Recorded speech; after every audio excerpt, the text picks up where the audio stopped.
Hey everyone, welcome back to today's video. We're going to talk about top 5 things that you need to know before you migrate. I wish someone had told me this before, so I had a heads up on what to expect before I moved here. So this is my personal experience in the past 4 years that I'm going to share that might be worthwhile considering before you come to Australia. Without much delay, let's get on to today's video. If you're new to this channel and don't know me, I'm Dr. Priya, PhD in biotechnology, academician by profession, moved to Australia as a skilled migrant in 2016, got my permanent residency, filing for my citizenship this year.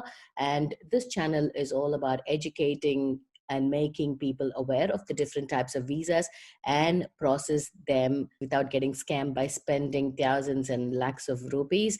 So make sure to hit the subscribe and turn the notifications on to be instantly notified of the new videos. Without much delay, let's get on to today's video. Very first thing that I want you to know is your right mindset about jobs. So I've already done another exclusive video about how to get your dream job in Australia, if at all there is a dream job. So that's an interesting video. That was one of my very first video. If you haven't checked it out, check it out. I've given so much details there.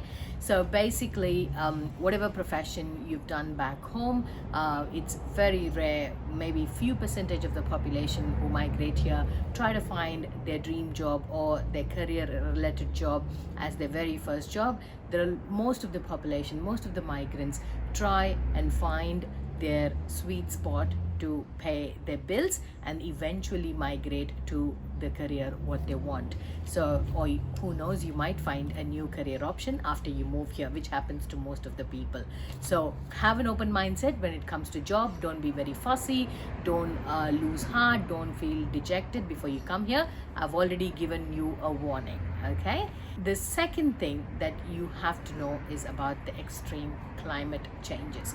If you're someone who is very sensitive to climate changes, you might want to research about the different cities and different states and their climatic conditions. For me, Darwin, when I moved, was not much difficult because I moved from Chennai, which is similar, tropical, hot, humid. So we didn't have an issue moving, or we didn't have the kind of a foreign feeling. Especially when you're moving with children, it's easy to settle in to a new country with a similar climatic experience. Imagine if I had moved to Tasmania, which was snowing all the time, I wouldn't survive in such climates. So it's important for you to know about the climatic conditions of the city, because it is going to have a huge impact on your day-to-day activities. The third thing is about used second-hand stuff. I had a tough time adjusting my mindset to go and shop for used furnitures because we are not used to it. Buying maybe the most second-hand stuff that we would have commonly got in India is cars. So used cars is pretty common back in India, but when it comes to furnitures, and when you look at the options here in Facebook Marketplace and Gumtree, you will see people even sell their inners and anything and everything. But I don't think I would go to that extent to change my mind. But furnitures is fine, like used. You can get a cot, but you can buy a new mattress, and that's what I did. So things like that, it'll take some time for you to understand that here they believe in repurposing the contents, and whatever you have at home, you will try to sell it off when you don't use it, or you give it to charity, or you just dispose it. It's very, very expensive to dispose an object. Trust me, you can rather give it for free to someone, rather dispose it by paying heaps for the dump yard. So it's a whole different lifestyle, which requires a mindset for you to adjust and get used to, especially when you're first getting into the second hand buying spree.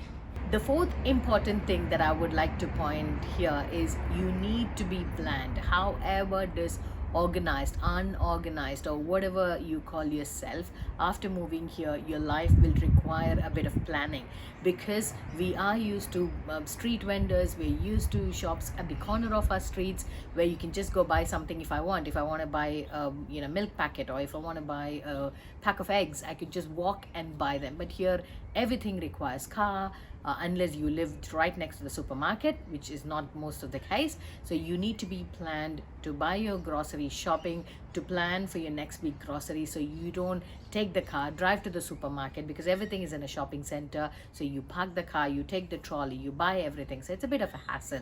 So you will get into the life of a planned lifestyle, where you organize your week, where you organize your groceries, and you plan your day, your week in advance.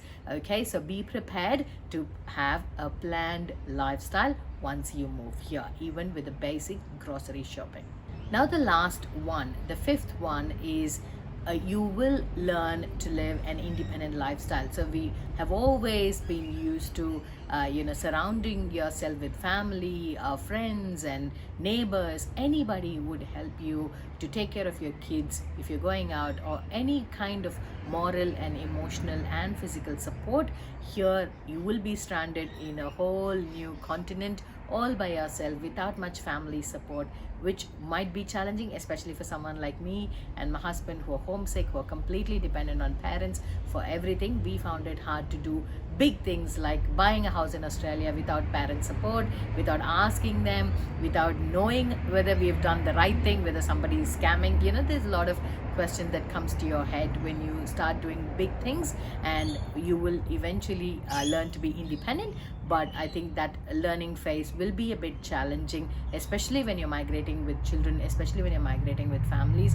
It is a bit of a learning curve to learn to live independently, whatever age you are.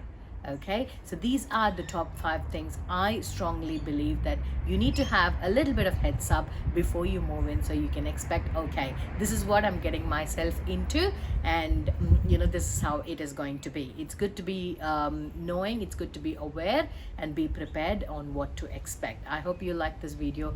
Please give it a big thumbs up if you like it. Share it with friends and families that you know. If you haven't subscribed, and if you like such contents, consider subscribing to my channel, and I'll see you all in the next video.